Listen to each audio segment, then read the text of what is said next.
Okay, good afternoon, everyone.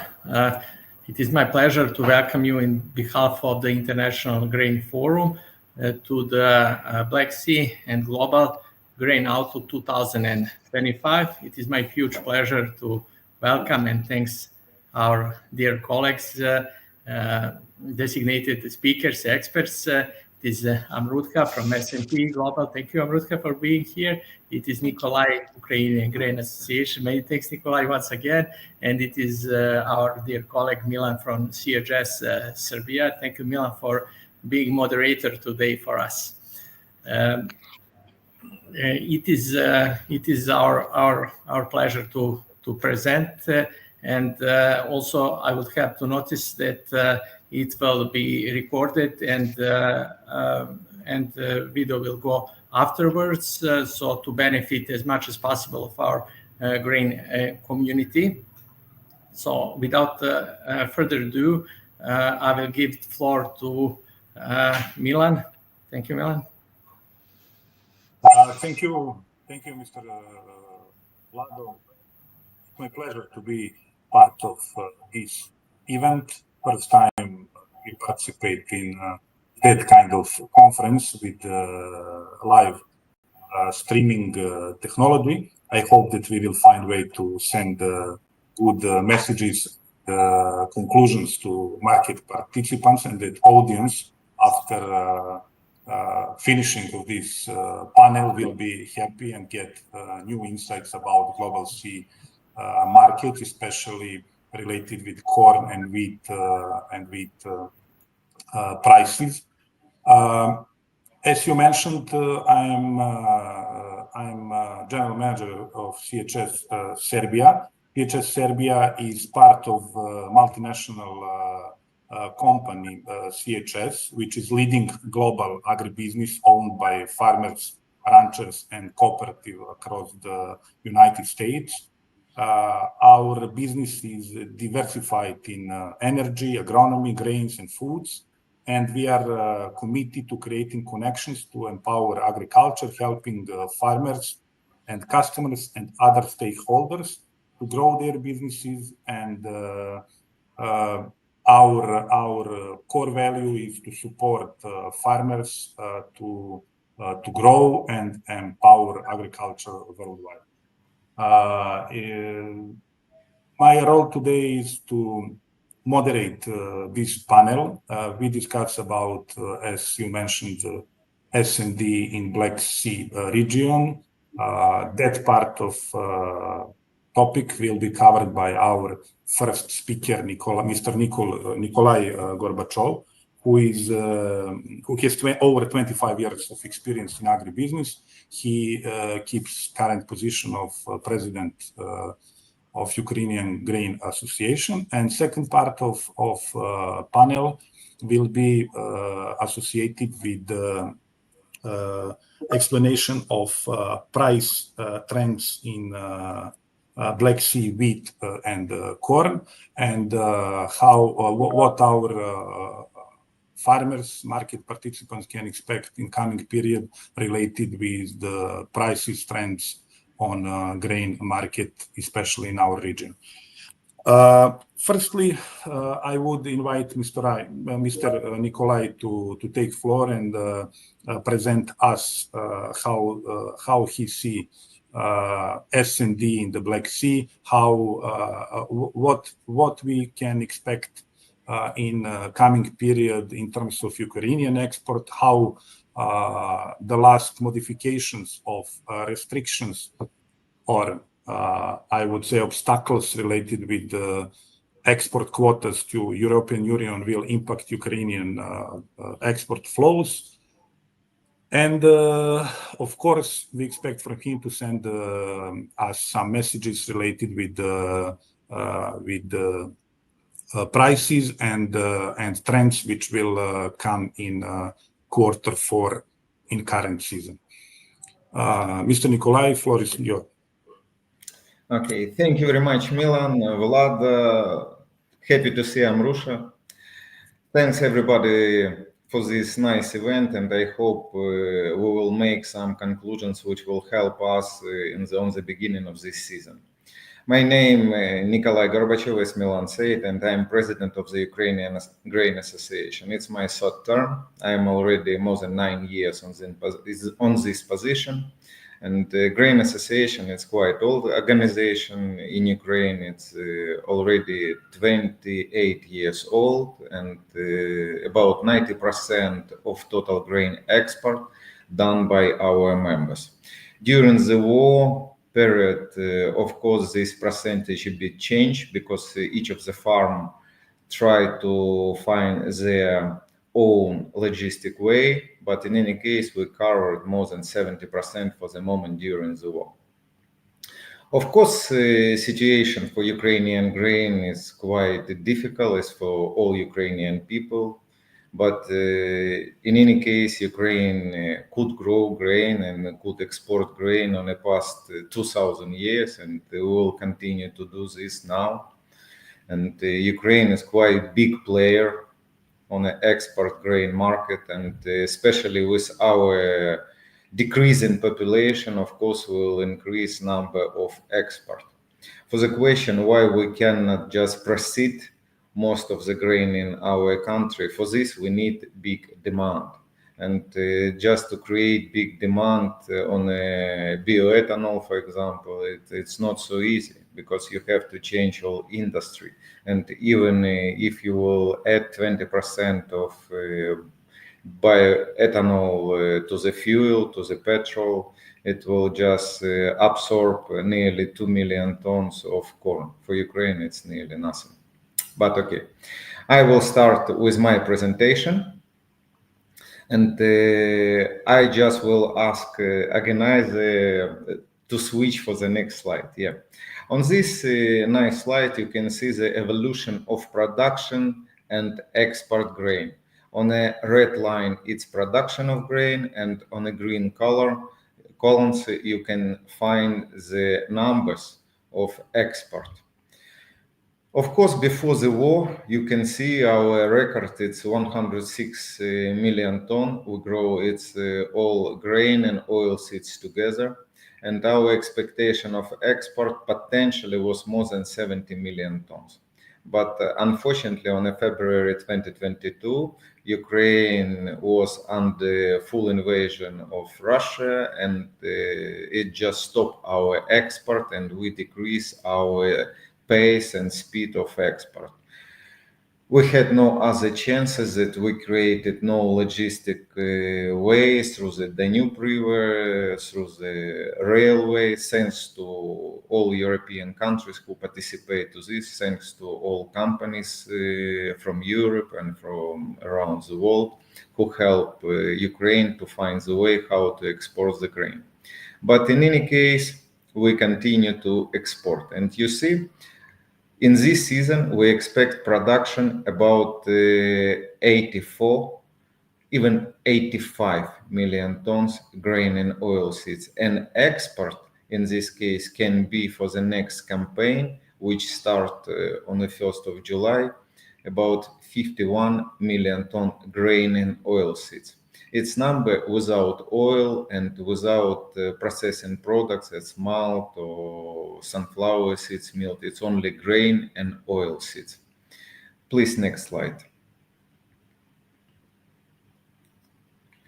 And you can see that on the wheat will grow nearly the same volume as we had on the previous season.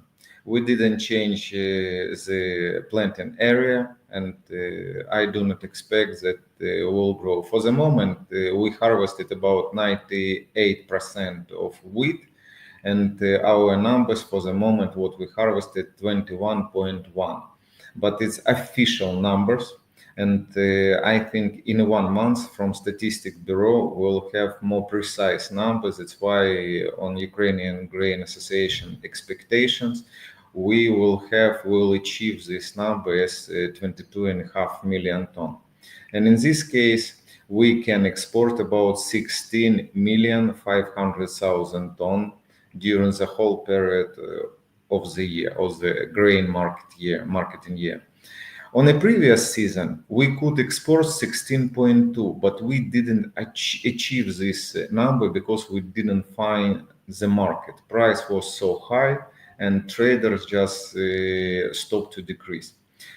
I just will remind you that the Ukrainian Grain Association and Ministry of Agriculture in Ukraine, we signed memorandum in the past 14 years, since 14 years, every year we sign memorandum where we take obligation that we will not export more than we put on this memorandum, but on the same time, our government, they say they will not make any administrative blockage for this volume which we put on the memorandum.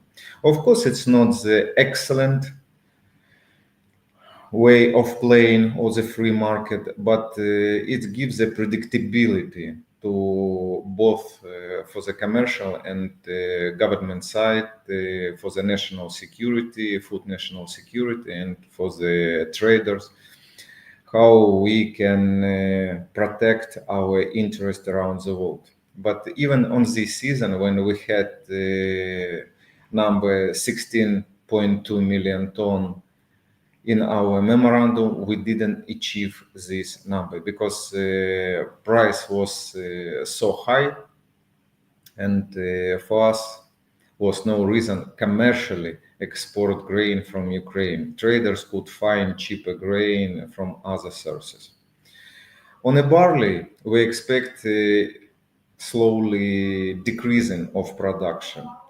For the moment, what we can see from the statistic official, that already we have a bit more than 5 million ton already harvested in Ukraine. Maybe we will correct this number in 2-3 weeks. We will see the precise number from a statistic when farmers will give these documents, and usually after, I will explain to you how it works. Usually operational figures given by Ministry of Agriculture, they're 90-95% correct. But in 1 month, all farmers have to send documents to the Statistic Bureau. That's why we have a bit delay. We have this lag in 1 month with a precise number. But in any case, even if we'll produce for 300,000-400,000 tons more barley, it will not change the picture significantly. Our expectation of export 2.3 million ton, and the season start very active.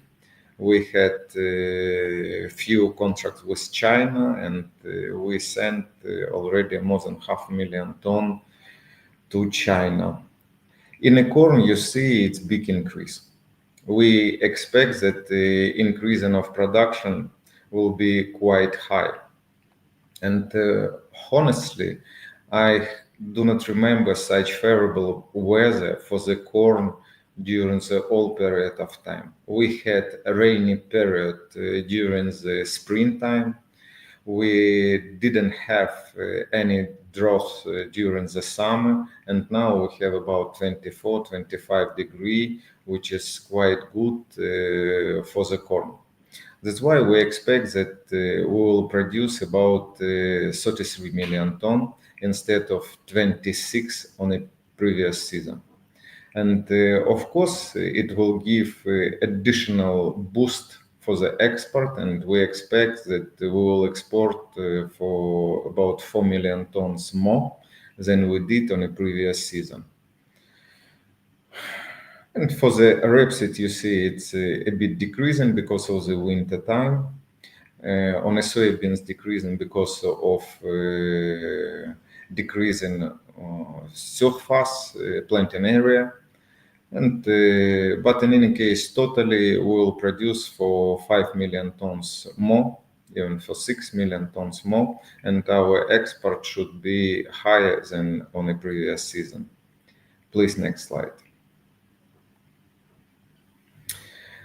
I think it's really interesting to understand how we produce grain, which territory is more suitable for the production of each of the products.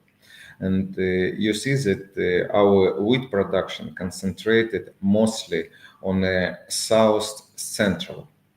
And on the western part of Ukraine, it's lower production of wheat. It's traditionally, plus its climate and of course quality of wheat on the central and the south higher than quality on the west and the north. It's mostly because on the south and central it's more sunny weather, and it creates additional surplus in gluten, and our millers, they are happy to take grain from the central and southern part in Ukraine. In this year, it was just surprising. As Milan said, I'm working in this business more than 25 years, but I never seen that some farmers just bring wheat to the port terminal with gluten so high and protein on a million wheat about 17-18%. And some farmers, they just even say that maybe something is wrong with our equipment, because when we're checking quality on the field, it's too high. But in reality, yes, we had really high quality on the central and on the south, but on the western part of Ukraine, because of the a bit rainy weather during the harvesting period, we have some problem. It's not such heavy fungi, but it can be alternaria. And now farmers are checking what they can do with this wheat. Can they blend it, or will they just export it as is? For the moment, we are waiting for the final checking of quality, and I think in 1-2 weeks we'll have more precise information.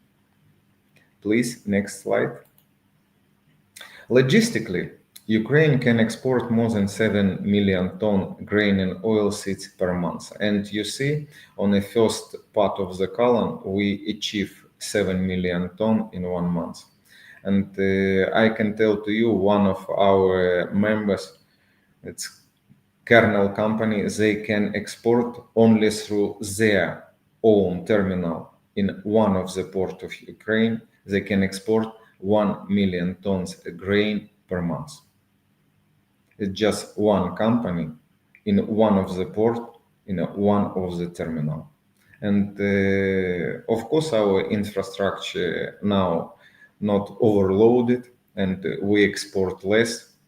But without port, you see what kind of decreasing it was. Without ports, it's green column. You can see it's we just stop our export. We try to find additional compromise way on the Danube River, and maximum what we achieved about 3 million ton per month through the Danube port. But for Ukraine, it's not enough. When we need to export about 55-60 million ton, of course 3 million not enough. Through the railway, it's more difficult to export because it's queue, and you have to exchange the axles, wheels, because we have different size of the railway. Ukrainian railway a little bit wilder than European, and of course by trucks, but it's very, very expensive. If we'll take in numbers, for example, to take one trucks from the central part of Ukraine to some Germany, for example, with rapeseed, it will cost about 120 euro per ton. If we'll send this grain to port, it will cost about $15, after $10 just fobbing cost, and about $25-26 to Germany. It's in 2 times cheaper than to go directly by trucks. That's why, of course, Ukrainian farmers and traders, they prefer to load grain by vessels, and in the past year, our army gave to us these options, and we continue to export mostly through the Black Sea. More than 85% we export through the Black Sea ports. And I will remind you that we are working without Nikolay. We are working through the Pivdenny, Odessa, and Chernomorsk. If we could just add Nikolaev, in this case, we could add logistically additional 2 million tons easily per month. That's why Ukraine logistically can export nearly in 2 times more. Okay, please, next slide. And you see this again, logistic and evolution of export, and you can see how our export just dropped during the full invasion. And we try to find all possibility which we could. For the moment, it's just beginning of season, and you see that on the left side, we export a bit more than 3 million tons per month, but we easily can achieve, we can just double this number. Now it's crop a bit delay for 2-3 weeks, and of course it's give impact, and we didn't export, for example, 5 million tons, which achievable to us. Please, next slide. It's also logistic situation for us. For the moment, for all Ukrainians, it's the most difficult and sensitive points. And even if we will use the new ports, you see we exported just 3,668,000 tons, 3,668,000 tons versus 44 million through the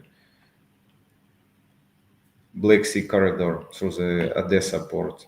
And of course, it's only 5,600,000 through the railway and other options as trucks. Please, next slide. And here you can see the current situation beginning of the season. It didn't change much in percentage. It's even ports are decreased their part from 83 to 87%. And for Ukraine, economically more reasonable to go through the Black Sea ports, especially now when the insurance company gives these options. I remember when after start of full invasion, first Turkish fleet came to Ukraine, not so big, 3,000-4,000 ton capacity, and freight cost from Ukraine to Turkey $100 per ton. For the moment, we can go to Italy, for example, at $24-25 per ton with a handy size vessels, 25-30,000 ton, and of course it's more interesting logistically, and it's not so costly. Please, next slide. If we'll discuss about grain export to where we export, you can see that the biggest importer in the past season, it was Turkey, after Spain, Italy, Netherlands. But if we'll just count country by country, if we'll take European Union, of course we export the main part to the European Union. And for the question of Milan, what will we do with these new regulations and how it will impact Ukrainian market? I mean that Ukraine will export to Europe less wheat. I think Ukrainian wheat will find market around the world. In any case, we'll sell our wheat to North Africa, or we'll send to Asia, to Indonesia, for example. Ukraine so integrated in economical environment in the world with grain, because so many international companies present in Ukraine as ADM, Dreyfus, and Ukrainian company who are quite big as Kernel, Nibulon, all of them are members of Ukrainian Grain Association, and they can find the way how to trade Ukrainian wheat. And it doesn't matter, will Ukrainian grain go to Europe or will it go to Egypt? In any case, Ukrainian grain will compete with the French grain, Ukrainian wheat will compete with German grain, with Russian grain, with all other regions. And I'm sure that the Ukrainian grain will find the market. If we'll see for the price for the moment, of course, farmers could be more happy if price could be higher, but it's not so low, and the logistic way quite good. That's why I think nothing will happen, and Ukraine will continue to export, and all numbers will be achievable to us. Please, next slide. And you see that the beginning of the season and our main country to whom we send the grain, Egypt, Indonesia, Turkey, Netherlands, and China. China, as I said, it's mainly for the moment with barley. We got phytosanitary agreement and signing protocol for corn, for barley, for soybean meals, and we continue to work with 4 other products to open Chinese market. But for the moment, season start, and China took a lot of barley from Ukraine. Egypt, in any case, will continue to import the grain. It's one of the biggest imports. Indonesia as well. That's why I cannot say it will be easier, but I'm not nervous about possibility of Ukrainian grain export. Please, next slide.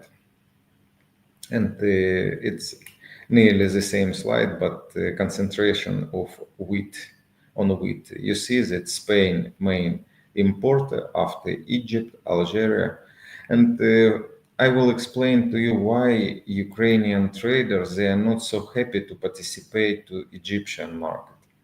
Because this state company, they change, and now it's military company, and even the head office located on the territory of military base, and when you have it's first, it's second, when you have delay in 270 days with the payment for Ukrainian exporter, it's so difficult because Ukrainian banks have less liquidity, and to take credit lines more difficult during the war, and just send grain and wait for the payment 270 days. For the moment, it's very difficult, and not so many Ukrainian company can participate to this market. But in any case, we will, and as I said, many international companies are working in Ukraine, and I think Ukraine will continue to export wheat around the world as it was before. And please, last slide. And you see this season just start. We export only 2.5 million tons of wheat in this season, and it's Indonesian market, it's Egyptian market, Algeria, and Vietnam. I think nearly on the same way we will continue to export grain, maybe with some changes, but strategically we will export wheat to Asia mostly and Northern Africa. Not so many grain will go, not so many wheat will go to European market on this season, unfortunately, but okay, nothing will happen. Okay, in this case, my slides are finished. Thank you very much for this event, and I will be happy to participate to Q&A panel. Thank you. Thank you very much for your great presentation and explanation of Ukrainian S&D. I have one question related with your barley production and barley export. I noticed that in the last 4 seasons, you decreased the production from approximately 10 million tons to 4.9, and based on that, exportable surplus from 5.75 to 2.3. That decreasing of numbers are associated with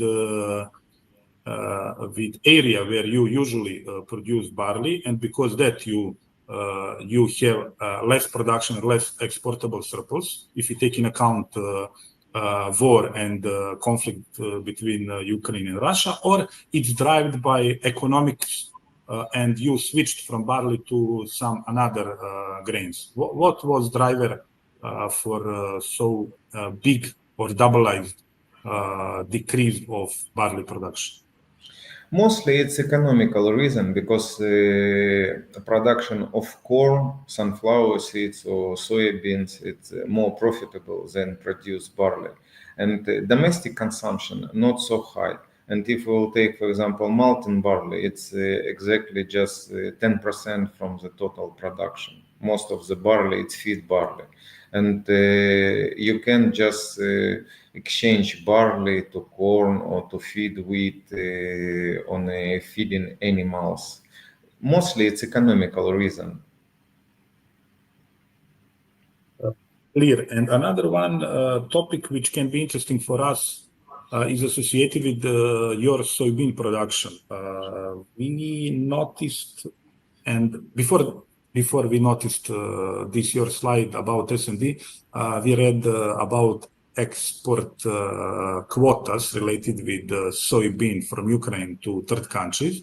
And after that, in your estimations, I see that you estimated lower export versus last season. That lower export of soybean is associated with that quotas, or you see some different reasons for that? How you see it? I think in this season we cannot see the impact because of the quota, because production decreased because of the weather, mostly because of the weather. But on a long period of time, in my expectation, will decrease production of soybeans because of this law. We fully disagree with the government on these 10% duties.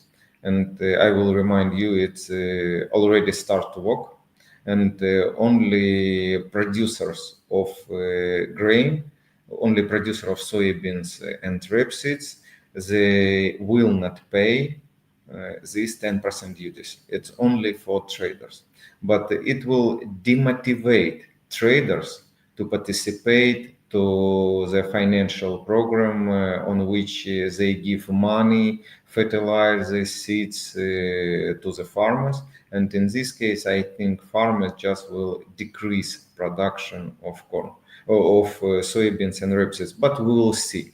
We had such situation before, and during the 3 years, the production of rapeseeds and soybean has been decreased. It was 2017, I think, in 3 years, 2020.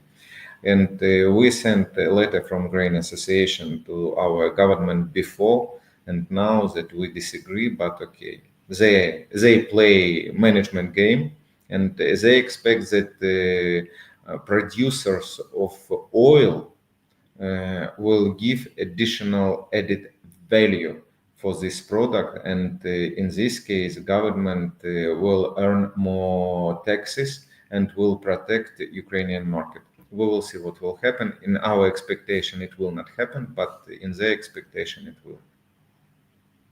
Thank you very much for that explanation.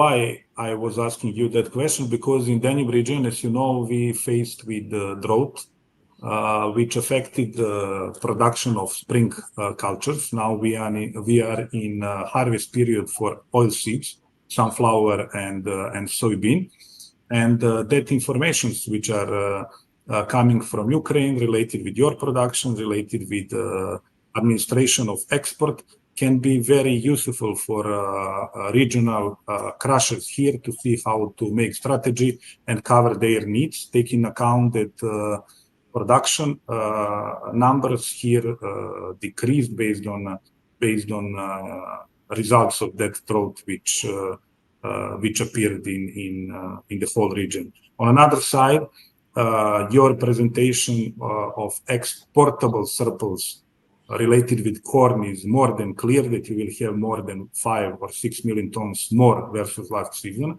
And also it can be very useful insight for, again, Danube traders and Danube market players who are facing with the same scenario on corn production, where we 4th year in row have very small production, destroyed exportable surplus, and now it's time for them to make decisions what to do with corn which our farmers are harvesting, because domestic prices in the whole region, including Serbia, Hungary, Bulgaria, Romania, are significantly higher than prices on any destination in the world.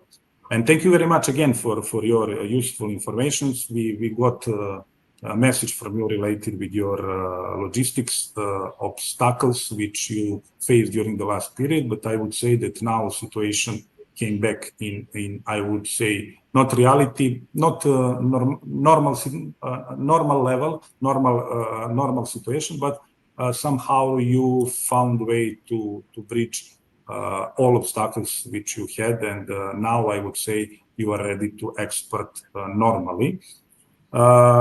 Thank you again. If somebody will have some questions for you, we will return again. Now I would invite Amrutha as price reporter for S&P Global Commodity Insight, a company who is leading independent provider of information and benchmark prices for the commodities and energy market. She will present us what are the recent trends in price for Black Sea wheat and corn, how are the global prices of corn and wheat performing, and what key factors should be monitored in the next couple of months till end of the year by market players and farmers. Amrutha, please present us what you prepared. Thank you. Yeah. Thank you, Milan. Thank you for the introduction. And it was a great session, Nikolay. So, good morning, all. And first of all, I would like to thank Dr. Vlado for this opportunity, and thank you all for attending the event today. So, just a quick introduction on me. I'm Amrutha Dileep Chingoroth, the price reporter from S&P Global Platts, also known as S&P Global Commodity Insights, covering the Black Sea corn market. And I'm an agriculture graduate from Kerala Agriculture University. And before joining the team in London, I was working as a research analyst in the agriculture sector with a leading business consulting firm in India. So, in my current role, I engage daily with traders, brokers, buyers, and other key market participants, gathering vital market information and conducting price assessments. And with a global perspective, I collaborate closely with my colleagues based in Sao Paulo, Houston, and Singapore, which allows me to stay informed on global corn prices and market dynamics. So today, next slide, please. Yeah. So today I'll discuss what the recent trends are in prices for the Black Sea wheat and corn, how are the global prices for corn and wheat performing, and what key factors should we monitor for the rest of the marketing year that could influence price. Next slide, please. First, let's see corn. So next slide, please. Yeah, starting with the CVB corn, the graph here shows a comparison of CVB corn for this year and last year. The green line shows the price for CVB corn during the season and the red line for last season. As you could see, the prices for the CVB corn were first converging and then diverging between the season and last year. In March last year, when the prices were low, the offers in terms of dollars were at $197 per metric ton, while the bids were at around $185 per metric ton. In contrast, this year the prices improved. So in March, the offer stood at around to $43 per metric ton and bids at to $36 per metric ton. This was primarily due to the tight supply and low availability of good quality corn. As you all know, there was a heat wave last year that significantly affected the quality of the corn, leading to high aflatoxin contents. The prices even grew towards the mid of the year, driven by the high demand from Turkey and the coastal demands from Greece or Cyprus. The demand from Turkey also caused the Ukrainian corn to reach new heights, which we will discuss later. However, the prices are coming down for the new crop. Why? Mainly due to the anticipated high supply. But during the production, the heat waves have once again affected the quality and yield, but not at the same intensity as last year, I believe. Nevertheless, with the harvest becoming full fledged in the coming days or in the coming month, we could understand the production and yield. And I believe that would be a very decisive factor for the CVB corn prices. Also, the continued demand from Greece and countries like Lebanon or Israel could also drive the CVB prices if the supply is tighter from the region. Being said that, the competition from Ukrainian corn in the demand front will remaining a challenging for the CVB corn export. One other important factor for the CVB market would be the internal demand, as Milan was mentioning. And while talking to several traders, a common notion that I heard was how competitive the domestic market is currently when compared to the export market in Romania and even in Serbia. Also, whether the Serbian corn would be traded out of CVB ports or would it be traded out through railways or trucks to neighboring countries such as Montenegro, Albania, and to biofuel plants in Hungary would also decide the supply through the CVB ports and consequently its prices. Next slide, please. So now let's see how the prices of CVB corn were against the Ukrainian corn. As you could see in the graph, the price spread between the Ukrainian corn and the CVB corn narrowed this year as the Ukrainian ports became more operational, reducing the flow of Ukrainian corn through the CVB ports, as mentioned by Nikolay. So, and as I mentioned, the flow of Ukrainian corn from Romanian ports has dropped this year. So, if we see the lineups of Constanța port for 2025, for the origins of corn exported out, only 30% was Ukrainian corn, while around 87% is either Romanian, Hungarian, Bulgarian, or Serbian origin. Now, talking about the spread, this year, in fact, the price spread reversed at a certain point in time. Why? Because of the low demand for corn from Romania and Bulgaria due to quality concerns, where Ukrainian corn was of better quality and higher demand for Ukrainian origin, especially towards the end of the marketing year when countries like Turkey purchased a huge lot of Black Sea corn. Still, for the old crop, there is a premium for Ukrainian corn over CVB corn. However, for the new crop, the prices are seen reversing, with corn trading out of CVB holding a premium against the POC corn. The major factor is the freight advantage and the export risk due to conflict. And I think the major change that will come in the trading sector if the conflict ends would be the reduction of freight and insurance of the traders to trade out of Ukrainian ports. The market has already adapted to the conflict situation apart from the freight and the insurance risk. Yeah. Next slide, please. Now let's see about the global trends in prices for corn. Here you could see the corn prices from different origins and in the destination market in Asia. You can see how the red line, like showing the Ukrainian corn, has grown this year and become an expensive origin. The main reason for this was the Turkish demand. Because of the poor local production in Turkey and the limited supply from Russia, Turkish buyers turned to Ukraine and to some extent to CVB corn to meet their demand, which further favored through import quotas. So Turkey introduced 4 import quotas this season at different tariff rates. So the Ukrainian prices reached a record high just because these prices were supported by the Turkish market. Even for the new crop, we can see Turkey buying the Ukrainian corn for November and December loading despite their progressing local harvest. Another interesting factor about global corn prices is that the prices are coming down for the new season, particularly because of the high estimated global supply of corn. The US, Brazil, Argentina, and Ukraine are all expecting a record production of corn crop this season, leading to an ample supply.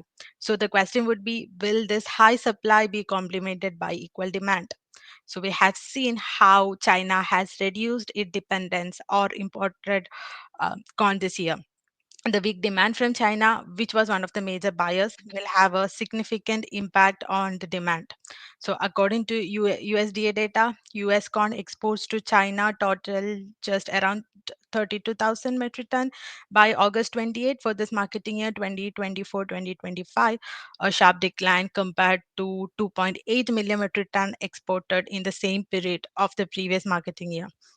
On the other side, countries like Saudi Arabia and other Middle Eastern countries are trying to reach self sufficiency in their poultry production, which will create a demand space for corn for its use in feed. On the demand side, it would also be worth watching the demand from Turkey as its poultry sector is also growing, and also the continuous drought in Morocco, which would make Morocco depend more on imports to meet its needs. And I'll also go through major origins, the updates that I received from my colleagues in these regions. So in US, the corn prices climbed, and according to sources, the basis and prices were pushed by an unusual demand for US corn due to the delay of safrinha crop in Brazil. And the delay in safrinha crop arrivals in the EU and other countries raised the demand for US corn. And talking of the US corn, this season, the very competitive pricing of US corn has resulted in shifts in the trade flow. So, for instance, this season, Spain, which was a major buyer of Ukraine corn, shifted its focus to US corn due to its competitiveness. The proportion of Ukrainian corn in the imported corn in Spain was very, very less compared to last year's, and the US corn dominated the import corn market in Spain. This shift was partially also due to the high price of Ukraine corn that I mentioned earlier. Coming back to US corn, according to the analysts in S&P, with the forecast of US carry out currently at 2.5 billion bushels and ample global corn supplies, it is unlikely that the prices will reach 2024-2025 levels in this new marketing year. And now, regarding the Brazilian crop, looking ahead to the new crop, the summer corn planting are already underway in the south, and the farmers are optimistic about the expanding acreage, again resulting in a huge supply. On the demand side for Brazilian corn, the lack of competitiveness in the global market this season, driven by strong domestic use, could affect its exports.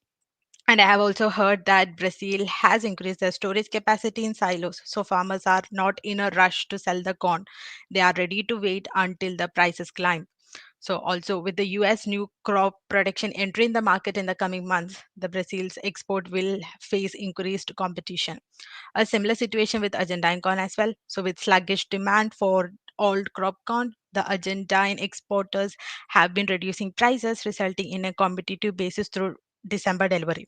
So I have heard from the buyers in Saudi Arabia and in Egypt that Argentine corn is purchased more because of its competitive pricing.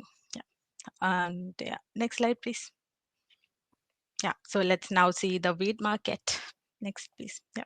So the chart here shows a similar comparison of global wheat prices. So Plaid started assessing the Russian wheat since 2014, and recently we have launched a milling wheat marker about which I will talk in detail in the coming slides. So the spike in wheat prices as seen is of course due to the start of the conflict in 2022. However, the wheat prices have almost reached a pre-war level now, and the price spread between each origin are also tight this year. A situation similar to corn, a high supply is expected for wheat this year, which could push the prices further down.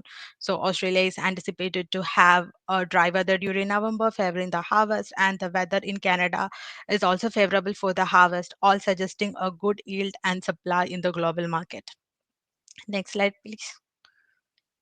Yeah. Let's focus on the Black Sea wheat now. So this chart shows the trend of million wheat marker since its launch in June. It is the most competitive origin of wheat from the Black Sea. But first, let's discuss the Black Sea wheat prices. But before that, it is interesting to see how volatile and dramatic the prices are for wheat in the Black Sea just within 3 months, between June and August, isn't it?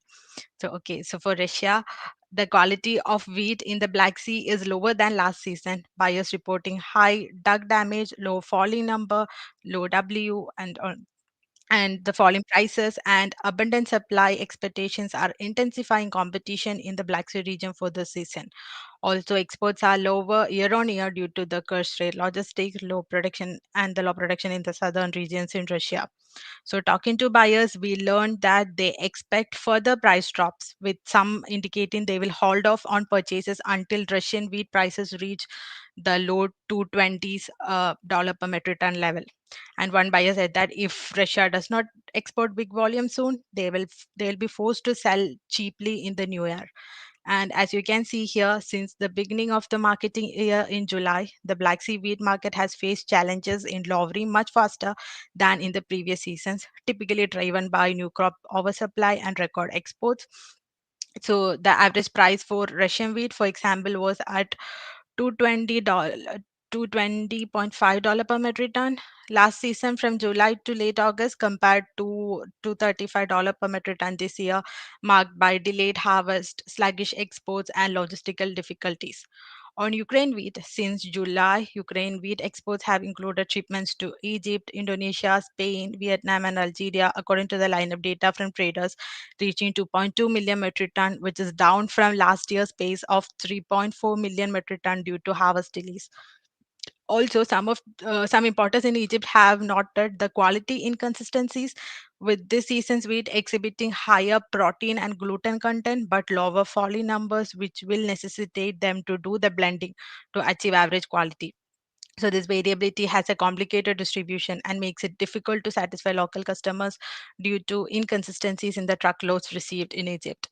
And in terms of the marker, in August, the FOB CVB 12.5% was priced at a premium of around $4 per metric ton to the millimit marker. That means it was at a premium of $4 from the most competitive pricing from the Black Sea, while the 11.5% CBB wheat was priced at a discount of $1 per metric ton.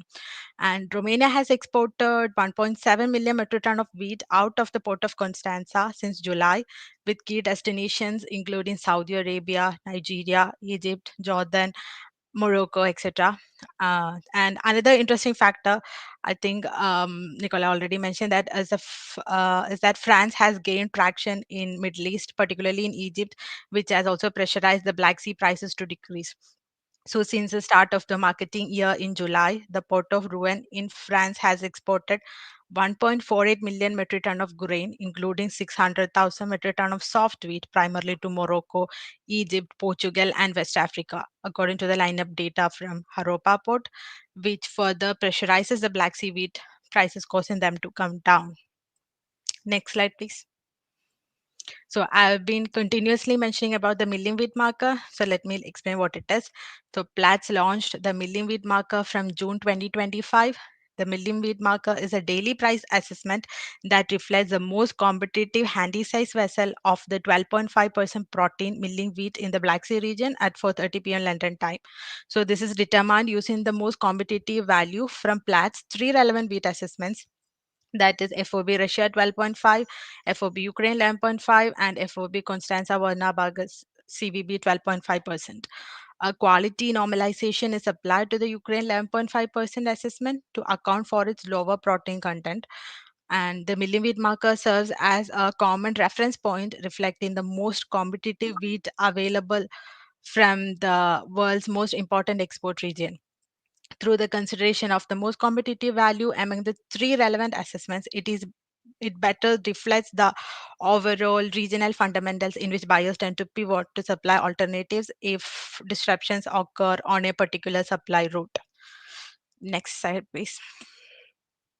Yeah, so this chart shows a sample data calculation of how the milling wheat marker trend would be over time. So in the year ending April 30, 2025, according to this sample data calculation, all three assessments underpinning the marker would have played a role in determining its value. So Platts milling wheat marker would have reflected the Platts Russian 12.5 assessment 60% of the time as the most competitive grade out of the Black Sea, and it would have reflected the Ukraine 11.5 assessment adjusted by the quality discount normalization 22% of the time, and the CVB 12.5 18% of the time, which means all these origins have been competitive from the Black Sea at a certain point in time in the past 3 years. And as the chart shows, the aftermath of the Russia Ukraine conflict was the price driven factor in 2022, and the high demand from the destination markets like the tenders drove the 2023 prices during the start of the marketing year, while in 2024, the bumper crop and record exports were the driving factor for this year as the market year started in July. And as was shown in the previous slide, we are very much open to your feedback and discussions on the milling wheat marker. Yeah. Next slide, please. Yes. So another topic that I will discuss is how the corn and wheat prices performed against each other. So in several countries like in Indonesia, the 11.5% protein content is considered for feed. So I took it for a comparison of wheat and corn in the feed use. And as you can see from the chart, this year at certain points, the 11.5 became competitive than feed corn. Even if we consider the proper feed wheat with 10.5% protein, the corn prices stood higher than wheat, which resulted in a proportionate replacement of corn in the feed formulations. A tighter European corn outlook and the current price configuration points to a more wheat flowing into the animal feeding at the expense of corn. And European feed mills are very flexible in adjusting the feed formulations depending on prices. So they could easily use more wheat, which has more protein than corn, in their feed formulation. But this chart shows data up to June this year only. But recently, the corn prices have come down with the new crop in October at very low levels. But still, it will be interesting to watch the relationship between the feed wheat and corn, which decides the demand in the feed industry in several countries. Next slide, please. Now, let's see the factors that could affect the prices and that should be monitored. So this basically sums up what we have discussed so far. So the bearish factors in the market for grain would be buyers are monitoring the quality concerns for black sea wheat, which could lead to a discount in their pricing. The US corn availability in Egypt. So we already discussed how US corn captured the Black Sea destination markets such as Spain. It is worth monitoring its flow to Egypt as well. So this year, a few cargoes of US corn have reached the Egyptian market after a gap of several years. So though buyers are still expressing quality concerns about US corn, their competitiveness in the market could have an impact on the pricing of Black Sea corn to Egypt. And the competition from France can put pressure on the Black Sea wheat prices. Also, the quality of the new season crop. If the quality is very poor from CVB, it is unlikely to attract buyers again this year. And finally, the increased production area and production of corn at the global level, leading to an ample supply and giving a bearish tone to the prices. On the bullish side, post the reintroduction of EU tariffs, Ukraine might have to find new markets in Asia and Africa. Though this could be a bearish factor, the expansion of demand destinations could favor the prices of wheat, I believe, and the tight supplies of CVB corn. So, as I mentioned, though not in the same intensity, the heat waves have affected the crop this season as well in CVB, and the yield and harvest will remain the deciding factor for CVB supplies for export. And that could be a regional bullish factor. And on a broader perspective, the demand from the growing poultry sector could once again drive the Black Sea corn prices this year. So the market participants from Turkey are expecting more poultry feed production this year, supported by the government initiatives for poultry production. And also, despite the record production in South America, the low supply to the export market due to more internal demand in South America from the ethanol industry might be a bullish factor to other origins of corn, supporting their prices in the destination markets. And on the swing factors, we have the US trade policies and the changing tariff situation. So, at certain points this year, many Spanish buyers switched to Ukrainian corn despite competitive US corn due to this uncertainty surrounding the tariff situation. But now they have reverted back to US corn. And also, the Chinese economic stimulus measures, their reduction in imports and dependency on foreign products will be a swing factor to monitor. And yeah, next. And yeah, that's all. And I'm open for any questions. And as a price reporter, my core commodity is corn, but we have experts in wheat and soybeans in my team. I'm also happy to stay connected even after this meeting to discuss the market and exchange information and to connect anyone of you with my expert colleagues in each market. Yeah. Thank you. Thank you very much. Very nice presentation. I have questions related with, as you mentioned, you are expert for corn. You monitor corn prices on daily basis, and if we take in consideration everything which Nikolay explained us related with logistical obstacles which they faced during the war period and so far. Mhm. And if we take in account that more or less flow went in normal direction to Ukrainian ports, do you see or how you see price trends or price behavior in period after hypothetically war stopped? Do you think that risks are already anticipated and somehow included in current price level? Mhm. Or do you expect that stop of war activities will cool down somehow prices in Black Sea region? I'm asking that because Ukraine is, as Nikolay mentioned, one of the biggest exporter of the corn in the world. 26 million tons is something which is a significant amount on the world level, and it would be very interesting for us to hear your opinion about price behavior in scenario if when war stopped. Yeah. So I would say if in a situation where the war ends, the most change will happen in the insurance and in the freight price, because for the FOB prices, the market has already been adapted to the situation.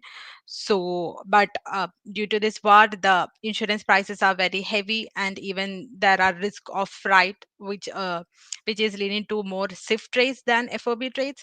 So, if in a situation where the war ends, maybe we could see more FOB trades, and with especially with the decrease in insurance levels, and with the freight rates. So I would say there won't be much much difference that we could see in the FOB levels, but we could see a difference in the freight and insurance, so that like more trades will happen in on an FOB basis, and more trades will happen from the Ukrainian ports. Yeah. Yeah, clear. Thank you, Nikolay. Related with that question, you explained us that during that first wave of war, a significant amount of logistics or flow moved from seaports to Danube and to trains and trucks. Taking account that in the last period you increased activities, loading activities on the ports, do you still see that flow is going through Danube to Constanța, or that flow is totally stopped? And another one question, in that first period of war, when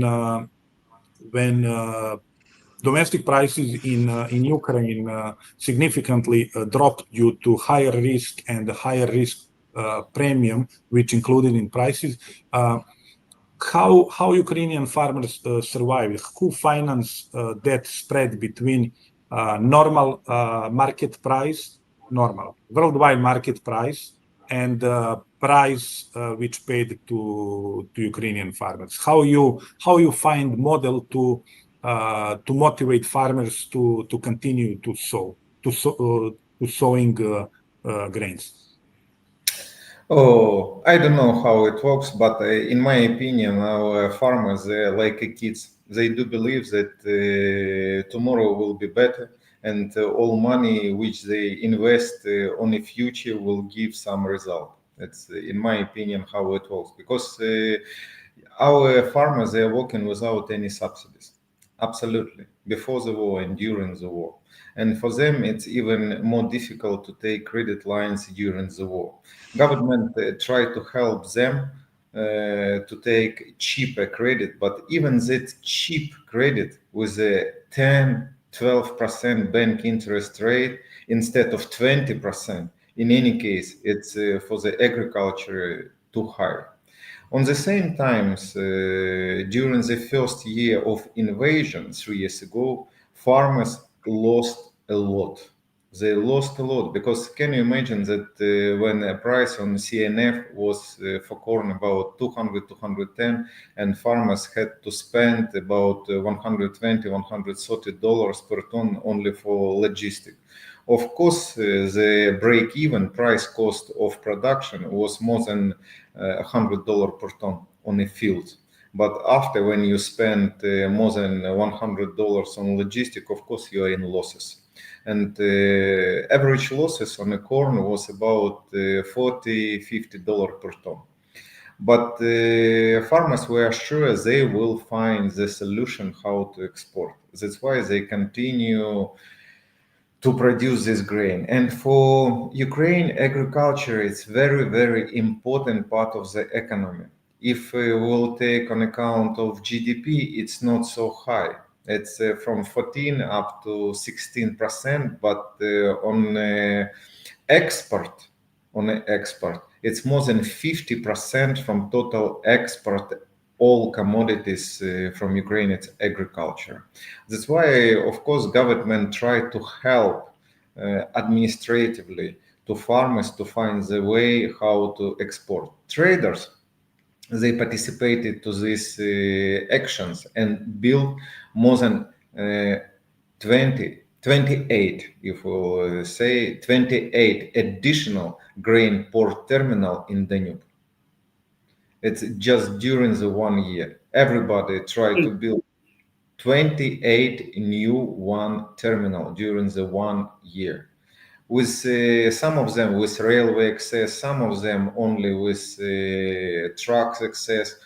But it's very difficult to organize all movement on Danube. It's too small. And with communication between two different countries with two different rules, for example, like Ukraine and Romania, it was not so easy to organize efficient way of export. For example, we face one problem with pilots on a Sulina.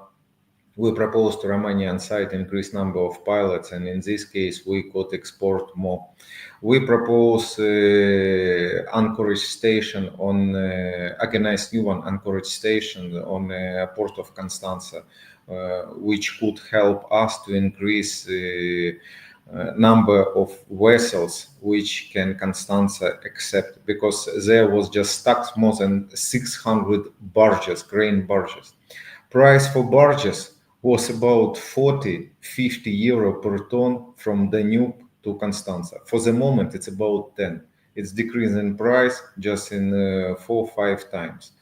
But farmers, they just kept their optimistic mood, and this optimistic mood just compensated new prices, new season, but we didn't find another way of compensation. We have no other compensation from anyone, from government or from business. Nobody compensate to farmers these losses which they have. Thank you very much. That optimistic mood should be somehow transferred to our farmers as well, because as I mentioned, 4th year in row, we are facing with drought, which affected the P&L on the first place of the farmers, but also affected the whole chain of agricultural sector in the whole region, including trading companies, service providers like ports, trucks owners, barge owners. And that question was asked by myself in order to understand how farmers without subsidies, without financial support or significant support by government can survive so hard period for them. And yes, we expect that our farmers in the region also will find way to survive and pass that critical period for them successfully. Thank you very much for your participation. From my side, it would be all related with question. I would invite Vlado to ask additional questions if he has, or if he has some message to all of you and audience. Let's do it now. Thank you again. Milan. Thank you. Actually, thank you for just excellent presentations for all of you. And we received a couple of questions. I believe, Amrutha, you already answered by the price spread between corn and the wheat. The question, the answer might be in the things that will wheat be used as a feed. So spread can go maximum in the summer each. So you mentioned already, I believe. I'm sure if you would like to add something on this question. So question is about what is the maximum spread between the wheat and the corn? Is it maybe now at the maximum level because the wheat we are witnessing that is using for a feed right now? Mm-hmm. Yeah, so I would say, as I mentioned, that data was still June, but currently for the new crop, we are seeing the corn prices around 218, while the wheat prices are at the rate of, level of 220s. So right now the wheat prices are higher than corn, but in case in future, as we have seen in last year, if the corn prices again became expensive or the corn became expensive than the wheat, then the feed mills in Europe would it's highly possible that they would replace the corn with wheat. But being said that, there is a particular proportion of corn that is needed for the feed. So I won't say like the wheat corn will be completely replaced by wheat, because there is still some proportion of corn that need to be added to the feed. But there is highly chance that they can adjust their formulations and their proportions of formulations if the price relations change. Yeah, thank you. Okay, thank you very much. Your point is very good. Actually, this question came from Serbia, and we are in a very rare situation that we have like a corn is significantly more expensive than the wheat. So they are asking, but the answer certainly should be it will be used for a feed, and your answer is, I guess, useful for them. But it is a very, very unusual situation. So we are a bit different than other Black Sea region related to the spread of those two commodities. So second question, I know the Nikolay is expert in the financing. As Milan said, we are fourth year in the row with poor yield in especially for the corn. So the problem of financing is really significant. And the question is related. Is there any possibility from the system government and to support the financing in agriculture? And it is related to the public warehouse receipt, where the producers are able to store the goods after the harvest and lend against the warehouse receipt or against the good, and to get cheap credit, finance what they needed, and sell when the price of the good is better. And there's the question, but I will just add, I know the Ukraine has and Serbia as well, the system of pre-harvest financing. It's a just new topic as well, but maybe what you think about that? Is it good to establish some public warehouses? Would it help? Would it be useful to have developed pre-harvest system, as the Brazil is a very good example of financing? So financing, it is a hot issue over there. Yeah, of course, additional financing to farmers from any sources, of course, it's good. Who will finance this? It's another question. It should be popularized. It will take just few years to understand all participants how it works. But mainly, it's on this market. It's company who understand how it works. It's crop protection products, fertilizers, seeds, and company just start and they investigate each of the farmers and they finance these farmers. Why it so efficient work in Brazil? Because in Brazil, a little bit another market. It's there companies who bring crop protection products and fertilizer. They are more powerful, and the obligation of farmers to sell the grain gives the logistic predictability. And in this case, such big volume which Brazil can export just come into the port and to the international market. In such countries, Ukraine or Serbia, I don't think it will take more than 50%. But it will give some support, of course, and just alternative how to take additional money. And farmers are happy to take this. And we walk through these warehouse receipts, and farmers are happy. I am not against this, and any instrument which can give additional support to farmers will give additional productivity and efficiency to the agriculture. And of course, all traders will be happy if farmers will grow more efficient. By the way, I remember 20 years ago when Ukraine produced about 3 million tons of corn per year. And we had no harvesting combine which could harvest corn to the grain on the field. And all our harvesting combine, they harvested corn on a stouch. And only after we make grain from the stouch, from the head, we made on a silo. But technology, you see, bring absolutely another situation. And now all harvester combine as John Deere, Class, and others in 20 years give to farmers this opportunity. Use another technology which bring more efficiency. That's why I am sure any financial instrument will bring additional result.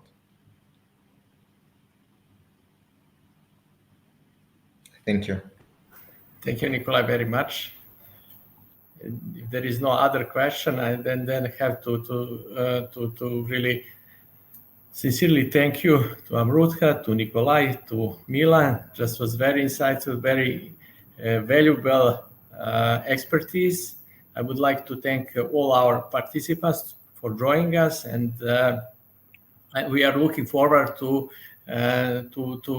see them at the next event, and hopefully you will be the speakers as well. Thank you very much. Have a good time. Thank you for the opportunity. Thank you so much. Bye-bye. Bye. So